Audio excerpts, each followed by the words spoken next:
কমিশনের সঙ্গে রাজনৈতিক দল এবং জোটগুলোর দ্বিতীয় পর্বের আজকে ছিল 18তম বৈঠক।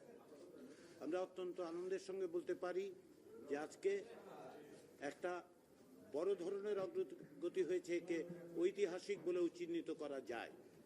আজকের বৈঠকের আলোচ্য সূচিতে অন্তর্ভুক্ত ছিল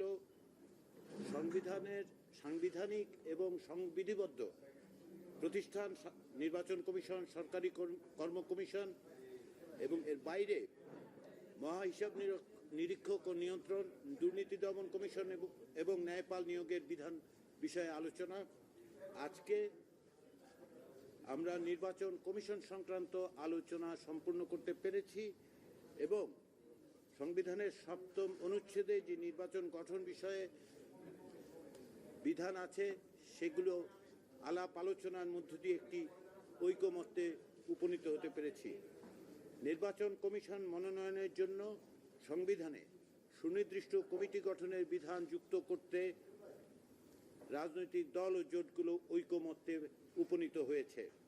নির্বাচন কমিশন গঠন সংক্রান্ত সংবিধানের 118 অনুচ্ছেদের কতিপয় উপ অনুচ্ছেদ সংশোধনের বিষয়ে ঐকমত্য হয় এবং এখন নির্বাচন কমিশন প্রতিষ্ঠা সংক্রান্ত সংবিধানের 118 অনুচ্ছেদের এক উপ অনুচ্ছেদ সংশোধন করার জন্য আমরা বলছি, একমত হয়েছি।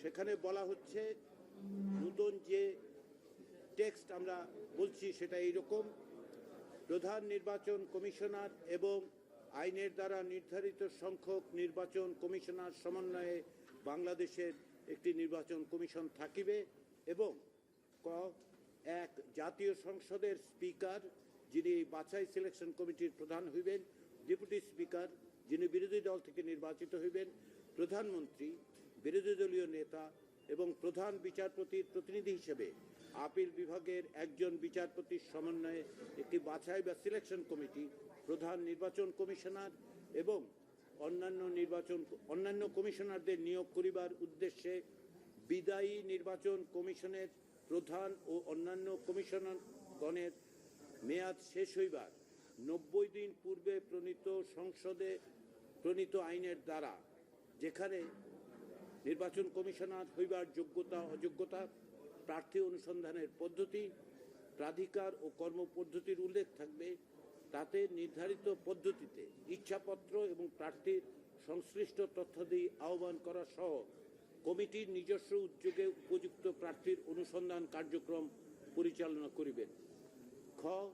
অনুসন্ধানে প্রাপ্ত ব্যক্তিবর্গের জীবন বৃত্তান্ত সমূহ স্বচ্ছ প্রক্রিয়া যাচাই বাছাই করত সর্বসম্মতিক্রমে তাহাদের মধ্যে হইতে একজনকে প্রধান নির্বাচন কমিশনার এবং নির্ধারিত প্রতিটি পদের বিপরীতে একজন করিয়া নির্বাচন কমিশনার হিসেবে নিয়োগের জন্য রাষ্ট্রপতির নিকট প্রেরণ করিবেন এবং রাষ্ট্রপতি তাহাদেরকে কার্যভার গ্রহণের তারিখ হইতে পরবর্তী 5 বছরের জন্য নিয়োগ দান করিবেন।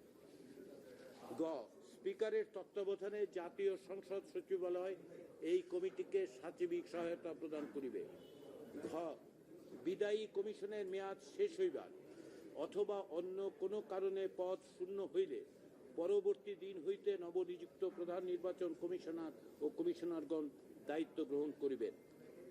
আমরা বিদ্যমান সংবিধানের 118 অনুচ্ছেদের 2, 3, 4, 5 এবং 6 উপ অনুচ্ছেদগুলো অপরিবর্তিত রাখার কথা বলছি, কিন্তু 118-র 5 উপ অনুচ্ছেদে আমরা আরও একটি বিষয় যুক্ত করার কথা ঐকমত্যে পৌঁছেছি। সেটি হচ্ছে, এতদ ব্যতীত জাতীয় সংসদ কর্তৃক প্রধান নির্বাচন কমিশনার এবং কমিশনারদের জবাবদিহিতার জন্য আইন প্রণয়ন ও আচরণ বিধি প্রণীত হইবে।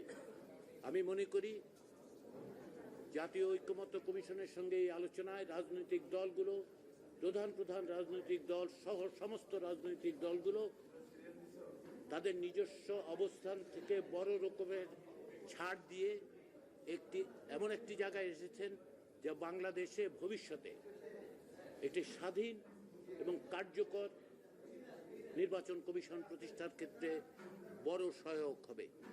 আমি রাজনৈতিক দলগুলোকে কমিশনের পক্ষ থেকে যে সমস্ত রাজনৈতিক দল দীর্ঘদিন ধরে তাদের অবস্থানের বিভিন্ন রকম কথা বলা সত্ত্বেও জাতীয় ঐকমত্যের স্বার্থে তারা তাদের অবস্থান ছাড় দিয়ে যে জায়গায় এসেছেন তার জন্য তারা প্রত্যেকটি রাজনৈতিক দল আন্তরিক ধন্যবাদ প্রাপ্য।